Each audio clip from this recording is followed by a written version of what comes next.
Right now, creatine is one of the most hyped supplements in women health. Every wellness expert is telling women to start taking creatine, and for most women, they're actually right. But in the last 2 years, scientists did something different. They looked inside the tissue of women with endometriosis, and they found something nobody was expecting. Creatine was slowly building up right where it was never supposed to be. Creatine might be great for women, but not for every woman. And if you have endometriosis, or if you have ever wondered if you might have endometriosis, what I'm about to tell you today might change what you do tomorrow morning. I'm Dr. Bibhushan Basnet, an internal medicine board certified physician, and I've practiced in the US for the last 10 years. Stay with me because almost nobody is giving you both halves of the story.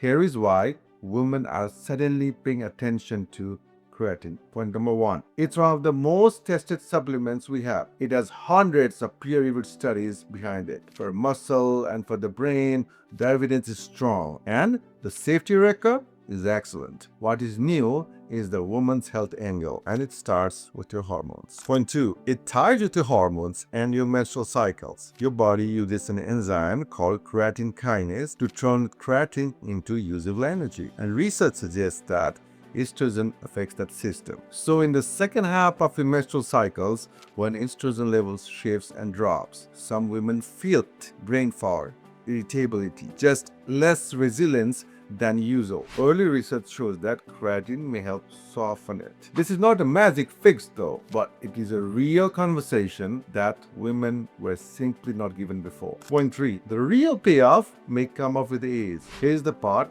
I find it most interesting, and it is the long game. As women move through their late 30s, 40s, and into menopause, estrogen falls. And this is when many women start losing muscle, losing bones, sleeping worse, and feeling that mental fog set in. This is where creatine looks most promising. It helps preserve muscle and supports bone when paired with strength training and helps the brain keep energized. It is less about a quick fix though and more about staying strong and sharp for decades. This is the version of conversation women actually deserve. Now for the finding I promised you at the start. Good for women does not automatically mean good for women with endometriosis. Two recent studies raise a very specific concern. Let me walk you through them. The first study, creatine builds up where the lesions are. This study came in 2024. Researchers found that in women with endometriosis, creatine collects right in the pelvic fluid and inside the lesion cells themselves. But creatine seems to help those cells survive where they should be dying. Point number two, it may tilt your immune system the wrong way. A 2025 study went further. It found that creatine may push the immune cells in the pelvis towards a state linked to scarring, new blood vessels, and lesion spread. But now listen carefully, because this is where it matters the most. Neither of the study tested the creatine you swallow. This was the body's own creatine already high in those endometrial tissues. The testing was done in lab dishes and mice at a very high concentration, and an independent review has already flagged those levels are far higher than any supplement could create. The study we actually need does not exist yet. Nobody has shown whether creatine taken by mouth raises those pelvic levels at all. So I cannot tell you creatine makes endometriosis worse, but I cannot tell you it is safe either in endometriosis. And the gap is exactly why caution makes sense. So let's make it simple and practical.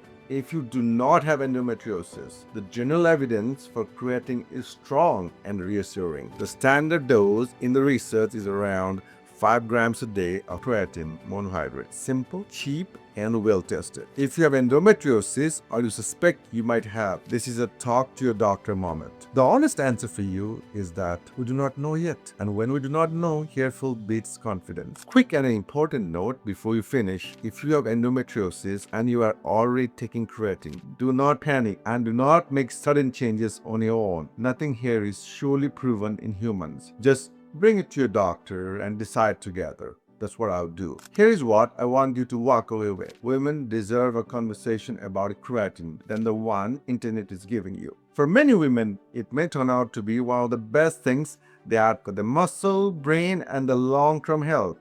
For some women with endometriosis, the science is still an open question. And caution is the smart move until we know more. If this gave you something you have not heard anywhere else, share it with a woman in your life who needs to hear it. And subscribe to Healthy Info for more science-backed tips. We got you.